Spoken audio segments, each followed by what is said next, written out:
Hola amigos de Contexto. Amigos, los temas de salud nos interesan a todos. Hoy vamos a hablar de la prevención de la diabetes, de qué pasa con la diabetes en nuestro país, cómo se maneja y también sobre una campaña que tiene la doctora Bianca de Jesús y Enterex. Ahora que estamos en el mes de la diabetes, noviembre es el mes dedicado a la concientización de la diabetes. Usted sabe que mucho depende de nuestros hábitos alimenticios. Claro, por supuesto hay un ingrediente genético, hay una condición que usted puede traer o no, pero como no sabemos cómo va a reaccionar nuestro cuerpo, qué mejor que una dieta saludable. Yo creo que está muy de moda, ahora incluso hay hasta cierta chanza con esto de los veganos, que no son los de la vega, sino los que no comen ni leche, ni huevo, ni... Yo, para mi gusto, es un poco exagerado. Yo creo que el equilibrio es lo más importante. Bueno, no puedo hablar. Yo también fui un año vegetariana, pero yo comía pescado y ese tipo de cosas. Pero yo creo que no es necesario llegar a los extremos. Yo creo que una alimentación balanceada quiere decir que tiene, pues, de todos los grupos alimenticios, tiene una porción. Pero va a ser la doctora Bianca de Jesús quien nos va a hablar, además de darle la bienvenida. Bianca es nutrióloga, o sea que es médico internista, y yo quisiera, Bianca, después de darte la bienvenida, que tú nos hablaras un poco sobre esa bandera dominicana, sobre lo que comemos los dominicanos y cómo se traduce esto en los diferentes organismos. Una persona que tenga predisposición a la diabetes, bueno, puede ser que sea de profesión, por ejemplo, un obrero de construcción, que necesitan comer mucho porque hacen mucho esfuerzo, o simplemente es una persona que trabaja de escritorio pero hace mucho ejercicio, o otra persona que no se mueve tanto. Vamos a decir cuáles son los distintos tipos de actividades que tiene la persona y cómo le demanda eso su alimentación, o sea, cómo se debe de alimentar. Pero vamos a comenzar con nuestra bandera dominicana. ¿Cuál es la bandera? ¿Qué me dice? Arroz, habichuela, carne, ensalada. Así mismo, todo junto y casi sin pronunciar las S, ¿verdad? Así es. Bianca, bienvenida. Muchas gracias, Mónica, por la invitación y qué bueno que se hacen eco de llevar información sobre la nutrición, llevar un estilo de vida saludable y sobre todo en este mes que es el mes de la concientización sobre la diabetes, una enfermedad que está a nivel mundial abarcando una gran parte de la población. Más de 463 millones de personas en el mundo están diagnosticados con diabetes. Eso no incluye las personas con prediabetes, que es la antesala de la diabetes, y son los que van a ser diabéticos en poco tiempo, unos años, que no se sabe exactamente cuánto tiempo será, pero es algo que debemos ponerle atención porque es prevenible en esta etapa. Bien como dices, la bandera dominicana, nuestra querida bandera dominicana, es un plato que si se prepara adecuadamente y se controlan las porciones, aporta todos los nutrientes que necesitamos y nos va a llevar a tener la energía que necesitamos de forma saludable. Entonces el problema no es la bandera dominicana, sino la preparación y las porciones. Normalmente servimos una montaña de arroz con la habichuela por encima, muchas veces una gran cantidad, que se preparan con muchas grasas o con sazones artificiales, la ensalada en una esquinita, que generalmente es bien pequeña, y una buena porción de cárnico, ya sea pues pollo, cerdo o res, con mucha salsa. Entonces, tiene todos los componentes, pero ese arroz debemos disminuirlo. La habichuela tenemos que prepararla sin aceites, con sazones naturales. La ensalada debe abarcar no una esquinita del plato, sino la mitad del plato. Y la carne, pues tenemos que tratar de que la preparación que sea de carnes magras, ya sea al horno, a la plancha, con la menor cantidad de grasas y condimentos artificiales posible. Nosotros, Bianca, en nuestro país usamos, como tú muy bien dices, esos sazones, los famosos calditos de pollo, por ejemplo. El hecho de echarle un caldito de pollo a una comida es un ingrediente que perjudica la salud. Sí, porque el problema no es echarle uno solo. Muchas veces yo misma por mi profesión de nutrición veo recetas, veo personas que cocinan y muchas veces no es solo un caldito que le echan, son dos. Y además del caldito le ponen el otro sazón que también es artificial. Entonces, la cantidad de sodio que contienen esos sazones artificiales es muy elevada. Y si se usa constantemente, pues va a traer a la larga problemas de la salud. Además de que también acostumbra al paladar a ese sabor tan fuerte que luego cuando ya uno quiere cambiarlo, pues se hace más difícil. Incluso en los niños se van acostumbrando a ese sabor y cuando se toman por opciones más naturales y menos condimentadas, pues se lo encuentran que la comida está mala. Entonces es bueno tratar de quitar esa costumbre de utilizar sazones artificiales y tratar de sazonar con nuestros condimentos que tenemos disponibles en nuestro país, como la cebolla, el ajo, las verduras. Que dan tan buen sabor. Que están muy buen sabor, exactamente. Hablaste ahorita, Bianca, de la prediabetes. Todo el mundo que está en un momento de prediabetes, que quiero también que expliques cuáles son los límites, llega finalmente a la diabetes o con una buena nutrición no pasa de este estadio. Excelente pregunta, porque realmente la prediabetes es el momento donde si la podemos detectar y trabajar a tiempo, se puede evitar llegar a la diabetes. Incluso prolongar el tiempo de que si tú eres una persona con muchos factores de riesgo y vas a ser diabético, pero lo detectamos a tiempo y trabajamos en los hábitos, si la diabetes te iba a dar en 2 años y vas a ser diabético, podemos prolongar eso a 10, 15 años, lo que aumenta la calidad de vida. La prediabetes es cuando los niveles de glicemias no son tan altos para ser diagnosticados como diabetes, pero están por encima de lo normal. Por ejemplo, una glicemia en ayunas entre 100 y 125 es una persona con prediabetes. Exactamente. ¿Y ya a partir de cuánto ya entra en diabetes? Una glicemia en ayunas en 126, claro, no ya solamente en una ocasión, sino en varias tomas. Y es bueno que una persona que se ha encontrado en una analítica la glicemia por encima de 100 estando en ayunas, es bueno que vaya al médico y lo consulte y le pongan atención, porque podemos hacer hemoglobina glicosilada, la curva de tolerancia, otras pruebas que nos pueden orientar a un diagnóstico ya sea de diabetes o de prediabetes. ¿En cuánto debe oscilar la glicemia en una persona que no es ni prediabética? Menos de 100. Una glicemia en ayunas en menos de 100 es que debe estar.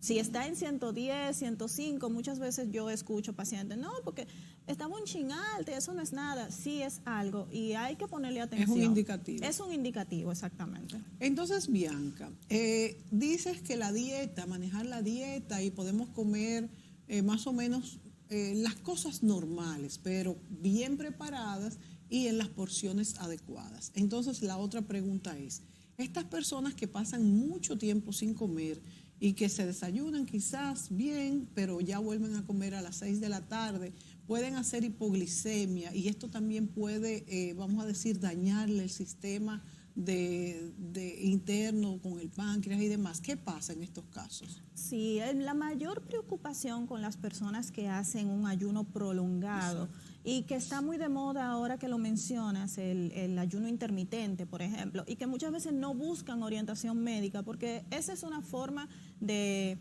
modificar el tiempo en las comidas. Y eso científicamente hay estudios donde tiene sus beneficios. No es para todo el mundo, no todo el mundo puede hacerlo y no se puede hacer de forma incorrecta y sin una asesoría médica. Esas personas muchas veces, y es lo que más sucede, hacen ayuno, dejan de desayunar, dejan de comer, pero cuando llega la tardecita, la noche, comen una cantidad exagerada. Claro, porque tienen tanta hambre. Exactamente, acumulan hambre y les causa ansiedad. También son personas que pueden sufrir durante el día desmayos, decaimiento, no tienen energía, porque el cuerpo para funcionar necesita energía y la energía la tiene de los nutrientes. Entonces, si uno no le da nutrientes, no va a tener energía. ¿Cuál es el efecto, Bianca, de comer a sus horas? O sea, no prolongar mucho un almuerzo, no comer a las 6 de la tarde el almuerzo y después entonces la cena vendría muy, muy rápido. ¿Cuál es el efecto en nuestro páncreas, con todo lo que trabaja para metabolizar todo esto que comemos? ¿Cuál es el efecto? Mira, comer a sus horas adecuadamente lleva a una mejor regulación de la liberación de insulina. realmente, y es uno de los factores que predisponen a la diabetes, es cuando la insulina deja de actuar adecuadamente.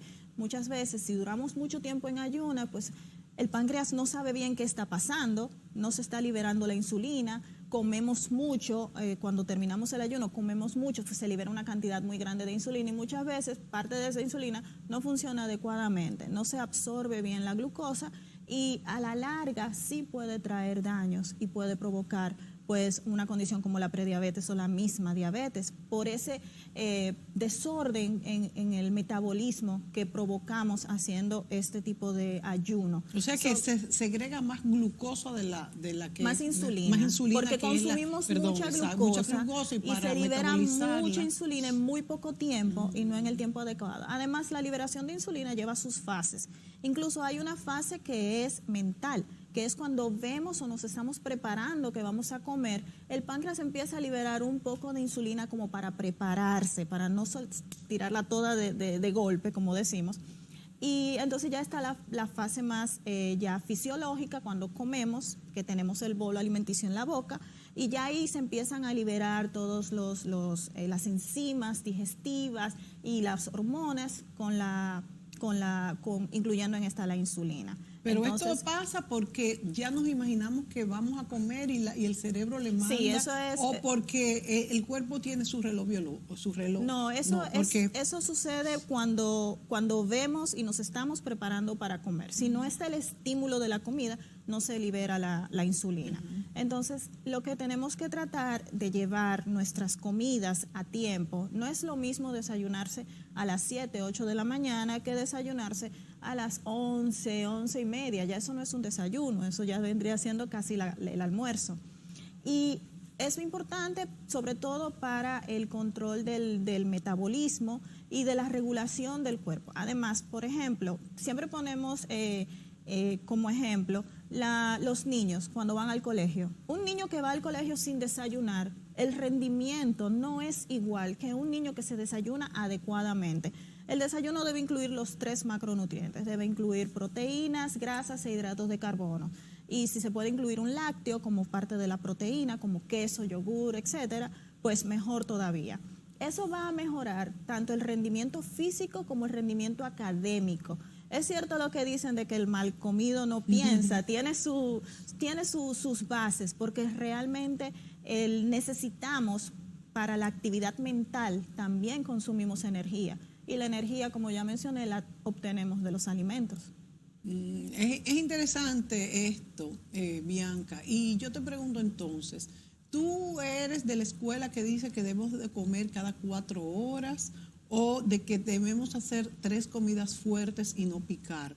Porque hay, vamos a decir, corrientes que dicen una cosa y otros que dicen otra.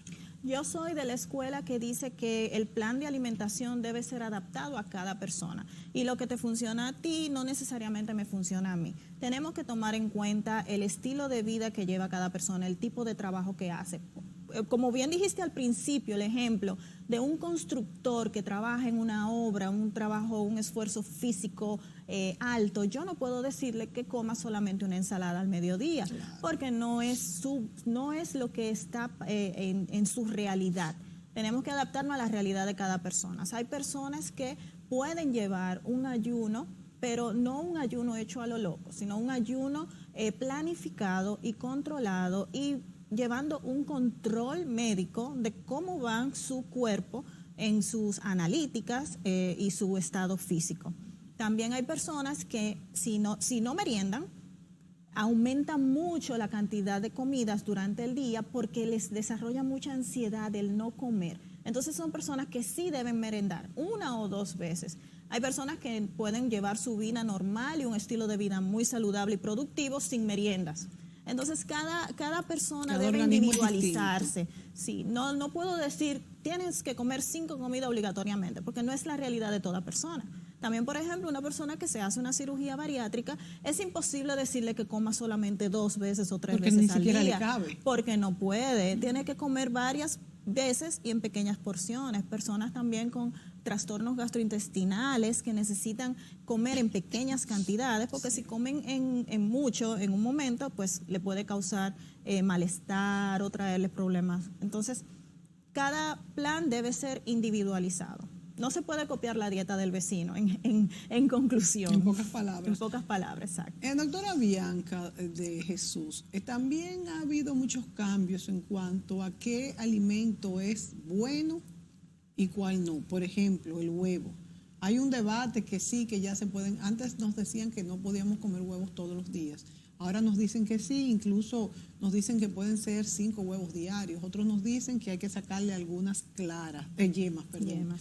Que solo debemos comer tantas claras y una sola yema, por ejemplo. ¿Cuál es la verdad en cuanto a esa evaluación de los alimentos? Y pudiéramos comenzar con el huevo, que es algo que usamos tanto los dominicanos. Sí, la nutrición es una ciencia. Y el detalle con que es una ciencia es que cada vez se hacen estudios, se hacen investigaciones y los resultados van cambiando dependiendo de lo que arrojen esos estudios. Además, la realidad de nosotros ahora en el 2020 no es la misma de lo que era hace 10, 20, 30 años. Y como bien dices, con el huevo hubo mucha controversia porque se pensaba como en la yema del huevo hay mucho colesterol, pues se pensaba que si como mucho huevo entero me va a subir el colesterol. Y solamente se recomendaba comer la clara del huevo y solamente 2 huevos a la semana y muy controlado. Pero luego se han hecho varios estudios y se ha demostrado que el colesterol de la yema no te sube el colesterol de la sangre. No funciona así. Incluso las propiedades y beneficios que tiene el huevo te ayudan a bajar el colesterol cuando lo consumes, aún la yema, porque ese colesterol que tiene no es el que te provoca el aumento del colesterol en la sangre. Entonces, era un poco controversial porque, por ejemplo, en esa época las personas, bueno, no me voy a comer la yema, solamente la clara, pero seguían con un alto consumo de carnes altas en grasas, grasas saturadas, comidas rápidas, y eso es lo que sí sube el colesterol, más que la yema del huevo. ¿Y entonces cuántos huevos son recomendados diarios que se pueden comer? Se pueden comer de 4 a 5 huevos a la semana, pero eso va a depender de cada persona.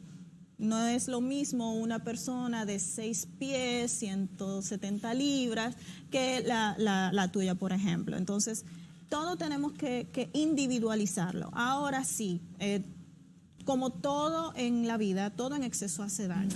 No podemos desayunarnos con 5, 6, 7 huevos, por ejemplo. Que lo hacen ahora mismo las personas de los gimnasios. Sí, pero no es necesario. Podemos obtener esas proteínas de diferentes alimentos, no enfocarlo todo por ejemplo, en un solo ¿de cuáles? alimento. Por ejemplo, en los quesos, tenemos pero también las proteínas. También suben mucho el colesterol. Depende del queso que se utiliza. Hay quesos que son bajos en grasa, así con moderación también. No podemos comer queso todos los días, 3 veces al día, tampoco es adecuado. Siempre debe ser variado. Como te mencioné, en el desayuno podemos tener un cárnico como el huevo, cereales integrales, pan integral o el pampita integral, agregar avena integral también.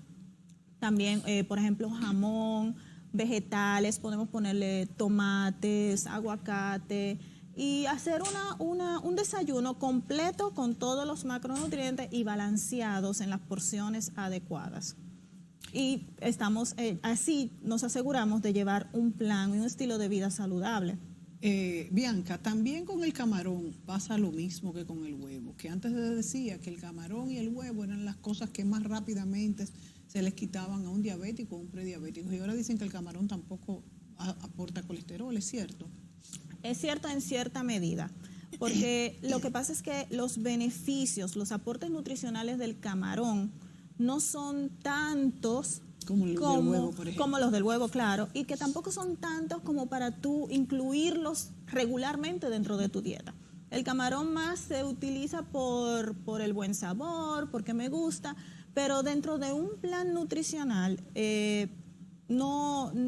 por lo menos regularmente, no incluimos el camarón porque además de por el costo, claro, que no toda la población lo tendría accesible, nutricionalmente el aporte que ofrece no es tanto como para O sea, entre un para su pescado consumo. y un camarón, el pescado El tiene pescado mucho es más mejor, nutrientes. claro que sí. Igualmente, si hablamos de una pieza de pollo, también es mucho más nutritiva Sí. que un camarón, que una porción de camarón. Las últimas recomendaciones, sobre todo tanto de la Asociación de Diabetes, Americana de Diabetes, como la de Cardiología, es de que debemos consumir pescados 3 veces a la semana por el aporte de omega 3, es una proteína magra, no contiene grasas saturadas, que son las grasas que se pueden acumular y producir el aumento del colesterol y las placas de ateroma. En cuanto al pescado, Bianca, todos los pescados tienen el mismo valor nutricional. Por ejemplo, el chillo, el mero, la tilapia, estos pescados blancos, Sí. ¿tienen el mismo valor nutricional? Tenemos 2 tipos de pescados, básicamente así, a grosso modo. El pescado blanco, Exacto. que es la carne blanca, que tiene menos grasa, es más carne magra. Y la carne azul, que ahí está el salmón y las sardinas, que es Estos una son carne más que tiene más nutritivos. grasa, Y pero más tiene más nutri- grasa. Ajá. Entonces, si queremos controlar el nivel de grasa, pues debemos moderar también la cantidad de pescado azul que consumimos. O sea, que es Y- preferible entonces el blanco. Sí. Y dentro del azul está el salmón, la sardina. Sí, ¿Y el cuál más? arenque, ese tipo de pescado. No es que no se pueden comer, sino que como tienen más grasa, si tenemos un plan nutricional donde queremos controlar la cantidad de grasa, pues se modera ese consumo. Ambos tienen, tanto el blanco como el azul, tienen muy buenas propiedades nutricionales y lo más importante que me gusta mucho enfatizar es el omega 3, que en la dieta normal, la mayoría de las personas no llegamos a los requerimientos de omega 3 que necesitamos al día. Exacto. Y por el hecho del consumo del pescado, que vivimos en una isla, sin embargo, no consumimos tanto pescado como deberíamos. Bueno, vámonos a la pausa y seguimos con la doctora Bianca de Jesús en el próximo segmento.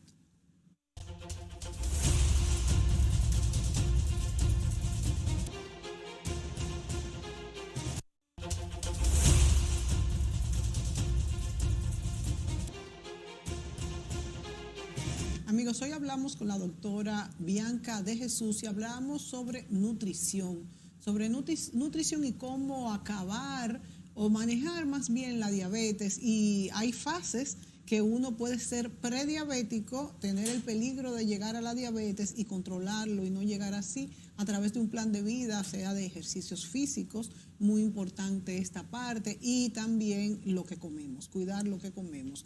Bianca, te pregunto en este segmento, la necesidad de suplementos. ¿Cuál es esta necesidad de suplementos, de tomar, vitaminas, y que esto es natural y que esto es bueno y que tenemos que tomar esta vitamina y esta otra? Incluso ahora con el COVID, muchos, incluso médicos, han dicho que debemos tomar vitamina D y zinc. Sí, las vitaminas, si uno lleva una alimentación correcta, completa y balanceada, con 5 porciones de frutas y vegetales al día, no necesitamos suplementar vitaminas, porque la adquirimos toda de los alimentos. Ahora no es la realidad de toda la población. Muchas personas no se alimentan adecuadamente, no comen vegetales, no comen frutas o la comen en muy poca cantidad, entonces sí vamos a presentar una deficiencia, y siempre que hay una deficiencia sí debe ser suplementada. El tema con la vitamina D es que en los últimos años, en los últimos 5 o 6 años, se han hecho estudios en países tropicales como el nuestro, y se ha visto donde la mayor parte de la población tiene una deficiencia o insuficiencia de vitamina D, algo que no se pensaba que se daría porque tenemos mucho sol. Porque se supone que lo aporta el sol. Se absorbe a través del sol, se metabolizan el colesterol precisamente con los rayos solares y se produce la vitamina D. Eso se veía más en climas nórdicos, donde siempre el invierno es muy prolongado y muchas veces no ven los rayos de sol por meses. Sin embargo, fue algo que nos sorprendió a toda la clase médica, y todavía no sabemos exactamente por qué ha sucedido esto. Quizás por el hecho de que muchas veces pasamos del carro a la oficina, del carro a la casa, de estilo de vida. Exactamente, y no estamos tanto tiempo al aire libre. Esa sería una explicación.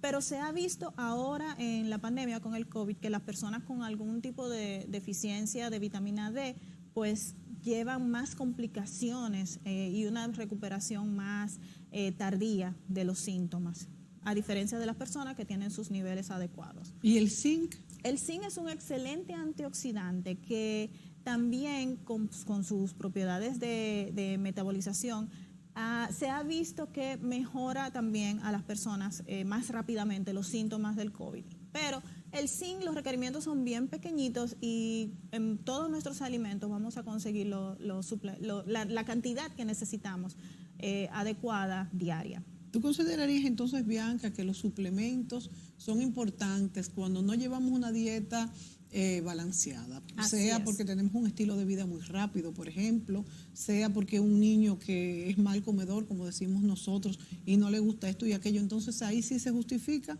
un suplemento. Ahora bien, si tomamos un suplemento y no lo necesitamos, ¿eso causa algún daño en cuanto a que el páncreas trabaja más, el hígado, no sé? No, realmente de las vitaminas que son las que llamamos hidrosolubles, que se disuelven en el agua, el exceso se excreta, se elimina. ¿Cuáles son por la aquellas orina? que no son hidrosolubles? Las que no son hidrosolubles son la vitamina A, la D, la K. Esas vitaminas, si se consumen en cantidad excesiva, pues sí pueden traer daños e incluso enfermedades. Por ejemplo, un caso muy clásico es personas que consumen mucha vitamina A o que comen mucha zanahoria, se le empiezan a ver las palmas de las manos más amarillas y eso es porque se está acumulando. También algo que menciona, si no necesitamos el suplemento y lo estamos tomando, estamos simplemente orinando el dinero. Exacto. Porque no lo necesitamos. Y yo pienso que tiene que forzarse el cuerpo, algunos de los órganos que trabajan en el hígado. Sí, el páncreas. en el hígado sobre todo. Sí, ¿verdad? Las azúcares que tanto daño nos hacen y que los dominicanos estamos tan acostumbrados a comerlas en los dulces, en la leche, en esos dulces típicos que de coco, que de batata, que en las mermeladas. Entonces ahora se están tratando de cambiar por azúcar de dieta, pero también hay controversia en cuanto al efecto del azúcar de dieta. Háblanos de esto. Sí. Mira, el dominicano tiene una costumbre y es un vaso de jugo con el desayuno, un vaso de jugo con la comida y un vaso de jugo con la cena. Muchas de los mayores problemas que me encuentro es con esas familias donde dicen, no, porque el limón es muy bueno, entonces yo tengo que beberme mi jugo de limón. El limón es una muy buena fruta, pero es sumamente ácida y para uno poder beberse un jugo de limón hay que echarle mucha azúcar. Entonces, todo el efecto beneficioso del limón, por ejemplo, y de la chinola, lo estamos eliminando al agregarle tanta azúcar. Y si nos los bebemos sin azúcar, que ya hay personas que dicen que debemos siempre bebernos un vaso al menos al día de agua con limón sin azúcar. Sin azúcar, claro, si no tienes ningún problema como gastritis o reflujo que te puede dañar las paredes del estómago, se lo puede beber. Si se mezcla el con limón ácido, con bicarbonato.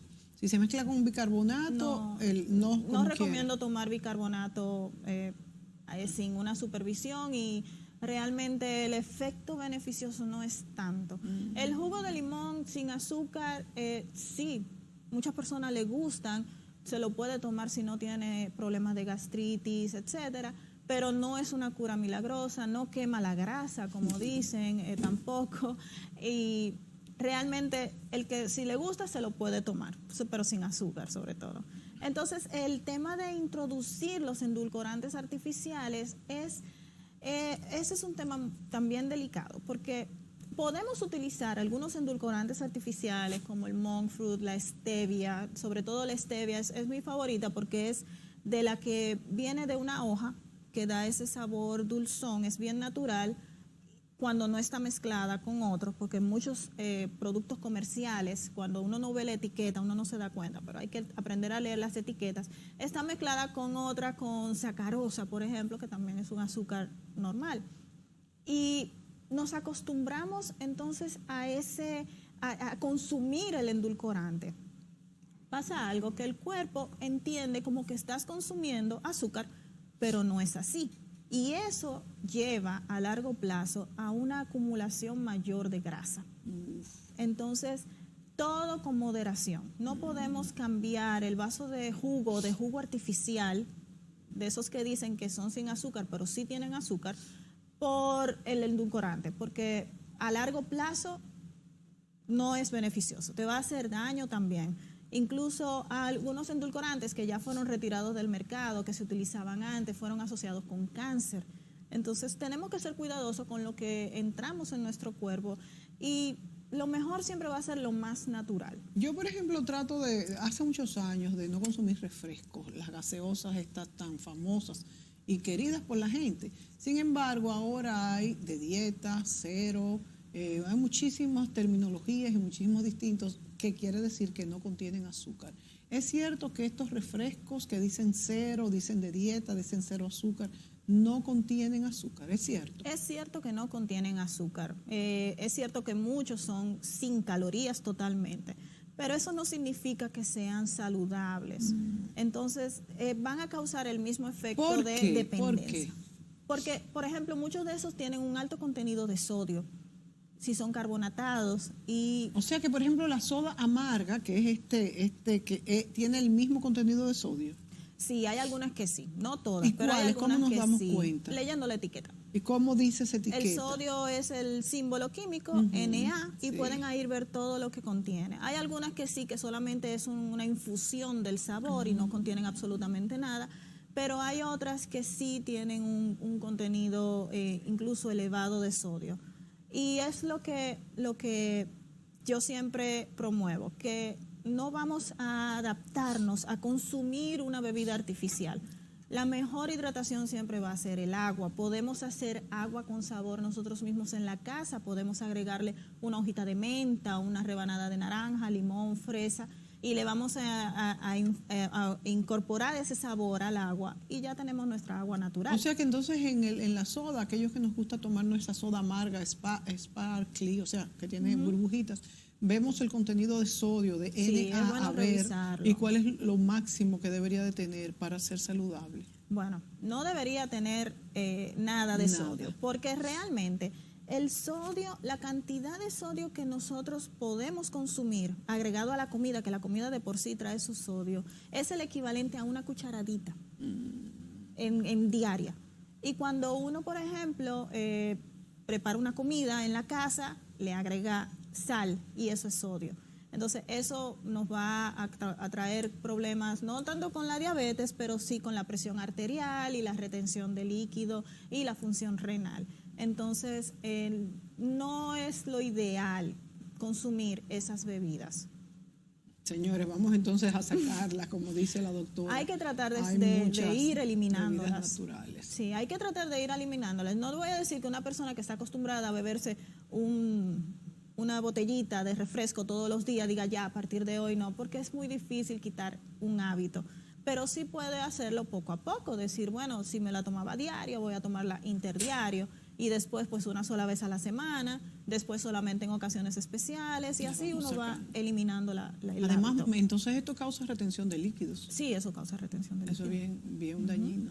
Nos vamos a la pausa y volvemos hablando de esos suplementos, ya no pastillas, sino esos que decimos, bueno, si no puedo comer, me tomo un vaso de este suplemento o voy a hacer ejercicios y me hago esta batida de proteínas. ¿Esto es bueno o esto no es bueno? Volvemos con esto.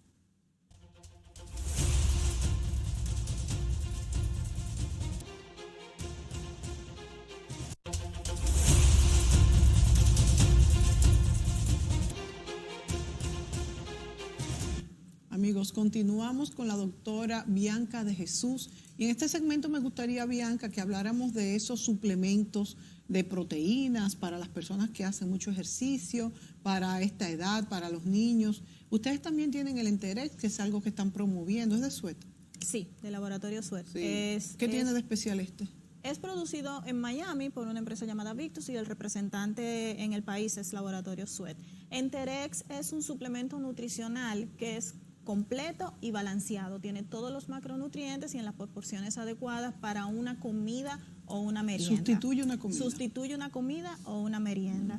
¿Qué tiene de bueno? El Enterex DBT, que es el que viene al caso en este momento por el mes de la diabetes, no contiene azúcar añadida, tiene un índice glicémico bajo, es decir, que después de que uno se lo toma, la glicemia no te sube mucho, por lo que es adecuado para personas diabéticas y personas que quieren controlar su nivel de glicemia.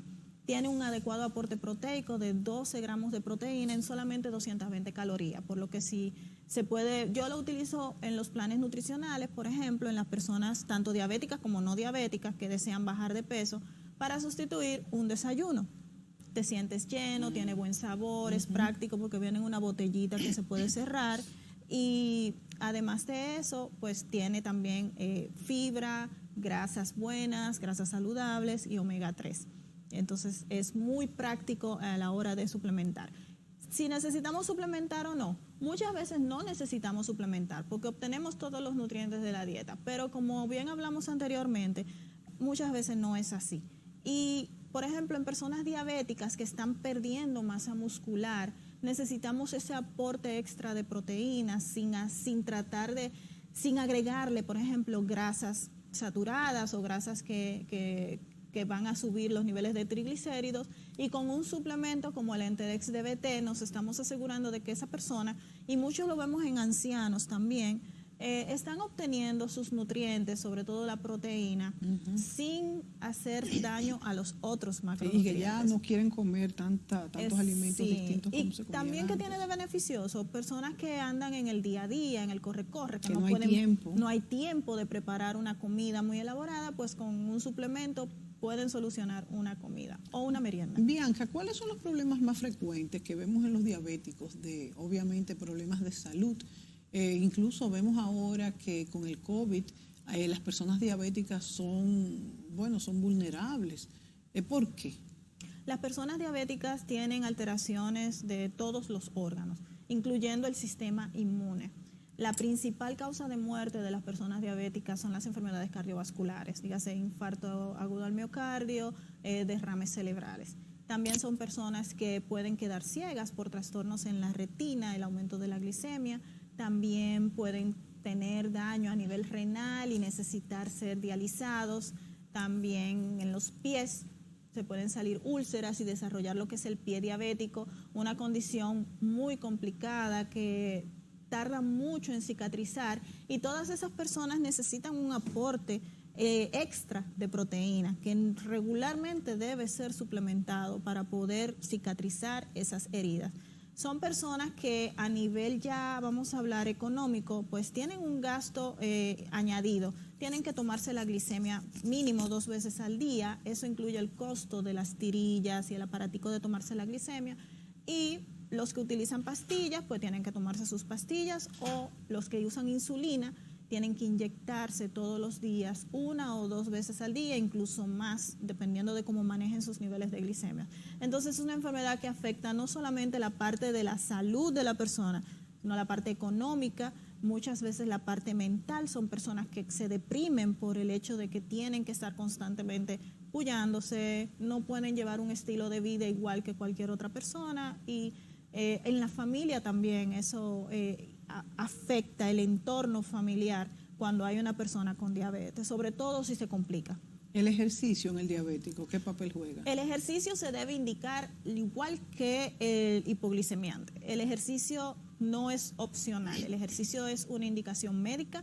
Lo mínimo que se recomienda tanto por la Asociación Americana de Diabetes como de Cardiología son 150 minutos de ejercicio a la semana. Entonces, si lo dividimos entre 7. Si lo dividimos entre 5, también puede ser. Sí, de los días de semana. Exactamente, media hora interdiario, y con eso vamos a completar nuestra cuota de ejercicio, que debe ser moderado e incluir resistencia. No puede ser solamente aeróbico, cardiovascular, que es muy importante, pero debemos agregar resistencia. ¿Qué se le recomienda? Que si sale a caminar, que agarre 2 pesitas y vaya caminando con 2 pesitas en la mano, o 2 botellitas de agua, o 2 libros. Puede hacer cualquiera de esas, no tiene que ser en un gimnasio obligatoriamente. Sobre todo ahora con el COVID, muchas personas están evitando ir al gimnasio, pero los ejercicios se pueden hacer en la casa. Bianca, se nos acaba el tiempo. En este último minuto que nos queda, háblanos de si ha aumentado en nuestro país, si tenemos estadísticas del número de diabéticos que tenemos. Sí, los diabéticos han aumentado en todo el mundo y en nuestro país también. Actualmente aproximadamente un 13% de la población es diabética. Eso no incluye los prediabéticos ni las personas que son diabéticas y no se han diagnosticado. Y este número se espera que en 20 años se duplique a nivel mundial. Entonces, estamos precisamente incluidos. Por los hábitos que tenemos, las comidas rápidas. Y el acceso a comida rápida. Y también algo que se ha manifestado es que la comida rápida incluso es más barata que una comida mucho más saludable y fresca. Mucho más barata. Entonces, eso influye muchísimo. Debemos hacer ejercicio, debemos disminuir el azúcar, las grasas, las comidas rápidas. Debemos aumentar el consumo de frutas, vegetales y granos integrales. Esos son los puntos básicos para prevenir la diabetes y llevar un estilo saludable. Y ante cualquier signo de alarma o cualquier duda, pues siempre ir primero al médico. No Yo al creo vecino que, exacto, ni señores, estar atentos de las señales de nuestro cuerpo, creo que es lo más importante. A veces hasta nos mandan a hacer los análisis, lo sabemos y nos dan esos avisitos que pueden ser indicativos y no hacemos caso.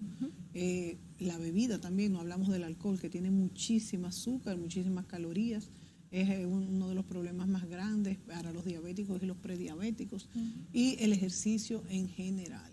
Bianca, se nos acabó el tiempo. El mensaje que queremos dejarles a ustedes es justamente cuidar su alimentación y cuidar su forma de vida. Usted decide en gran parte cuál va a ser el futuro de su salud.